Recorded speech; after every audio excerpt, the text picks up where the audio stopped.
saya mau cerita yang sejujurnya. Sebenarnya terutama beberapa tahun terakhir kehidupan saya itu banyak terinspirasi oleh Mas Gun.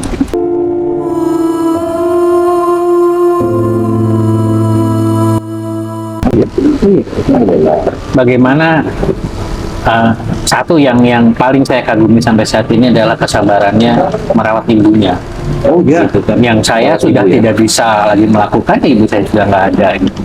Dan kehidupan yang lainnya, kesabaran dia yang nampaknya tanpa tapi dan tanpa tepi, itu buat saya luar biasa. Kesabarannya dia. Udah berapa lama ya beliau? Mungkin setahu saya sih yang pasti udah lebih dari 10 tahun ya. Lebih dari 10 tahun? Udah lebih dari 10 tahun mengurus ibunya gitu kan. Pengertian mengurus apa, Kang? Bagaimana mengurus? Iya, mengurus tuh artinya kan ibunya dalam kehidupan sehari-harinya memang perlu dibantu secara fisik. Misalnya mau ke belakang, memang butuh bantuan Mas Eko dari mulai di MCK-nya. di MCK-nya semua ditolongin dibantu oleh Mas Eko. Saya kok iri gitu kan, wah beliau bisa, saya sudah tidak bisa melakukannya lagi gitu. Hanya bisa mendoakan ibu saya aja. Sementara ibu saya kan ya semua ibu kan ya bokin kita dari kecil kan gitu ya. Dan saya merasa saya disuapi sampai besar gitu kan. Suapi tidak hanya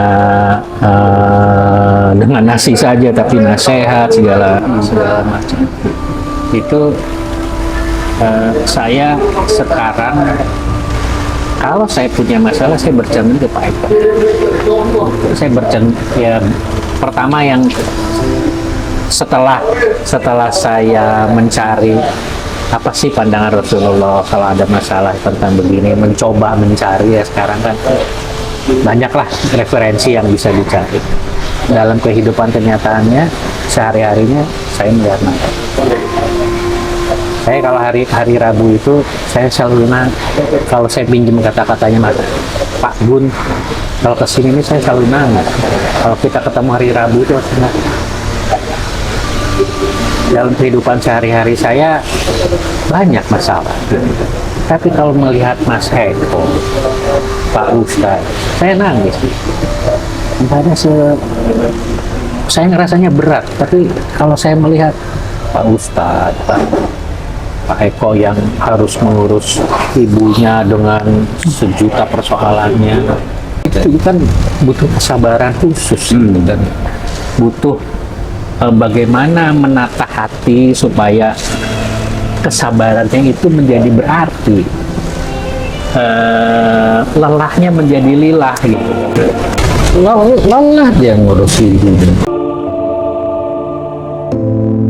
Tapi kan dia juga berusaha supaya gimana ya namanya orang tua kadang-kadang, tapi dia berusaha bagaimana supaya ibunya tidak merasa Eko lagi kesel. Itu yang jadi day by day jadi saya tempat saya untuk bercermin. Ya Mas Eko, Pak Ustadz, dan teman-teman yang lain. Tapi ya kalau hari Rabu kan kita kan ketemunya di sini ya. Itulah yang membuat saya setelah hari Rabu itu saya semangat. Kenapa? Karena masa lalu tuh nggak ada apa-apanya, gitu kan. Hanya apa mungkin masalahnya Pak Ustadz tuh jauh lebih berat gitu kan. Harus menghadapi umat, harus menyampaikan, harus memikirkan apa yang disampaikan bisa diterima. Pasti ingin yang kita sampaikan itu menjadi sesuatu buat kita di kemudian hari kan. Jadi kurang lebih begitu. Teman-teman, betapa ini adalah salah satu yang menjadi mind saya atau hati saya coba bersihkan gitu kan. Dari kekotoran bahwa hidup saya teh pangsang sarana gitu kan. Hidup saya, masalah saya tuh banyak, masalah saya tuh berat. Ternyata yang lain masalahnya satu, tapi ya kalau dihitung, kalau saya mau cuma sekilo, dia mau 2 ton gitu. Insya Allah. Begitu kurang lebih. Pertempuran itu memang luar biasa saya rasakan gitu. Luar biasa memang. Memang tidak mudah gitu, tidak mudah sebenarnya ya. Yang paling banyak dosanya itu yang dekat sama orang tua gitu. Ya, gitu kan. Itu saya ngerasain betul gitu. Ngerasain betul, ya Allah. Tapi yang paling beruntung dia gitu kan. Kenapa dia yang didekatkan dengan orang tuanya? Karena Allah menganggap dia yang paling mampu. Dia itu sudah berusaha dengan sekuat tenaga dia, sekuat hati dia untuk mengurus ibunya. Saya kagum Anda itu dipilih sama Allah untuk menyelesaikan masalah ibu Anda. Itu tidak semua orang dapat kesempatan. Ini pembicaraan saya berdua dengan Kang Andre. Ya, maaf nih. Ibunya Mas itu kan sudah nggak bisa jalan lagi. Beliau di kursi roda terus ya. Ya di tempat tidur aja. Tempat tidur aja, bukan di kursi roda, di tempat tidur ya. Artinya kalau mau ke belakang apa digendong oleh Mas Eko kan. Nah, pertanyaan yang kita khawatirkan, kalau Mas Eko dipanggil Allah lebih dahulu, ini tetangga-tetangga bisa tahu dari mana gitu. Ibu kan nggak bisa jalan ngasih tahu tetangga-tetangga. Itu yang mengerikan, Pak. Tiap hari ngomong tuh, ini di luar Mas. Iya. Begitu tuh. Kadang-kadang Cemas kepikir, itu. kadang-kadang pikir apa kunci rumah kasihin ke tetangga, Itu, kayak gitu kan.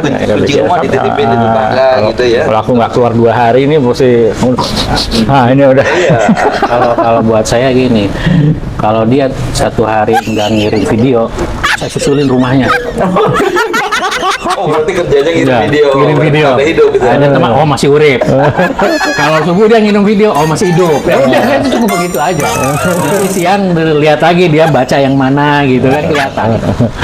Padahal saya tuh memperhatikan dia karena sayang. Sayang masih hidup. Kurang aja. Sayang gitu kan.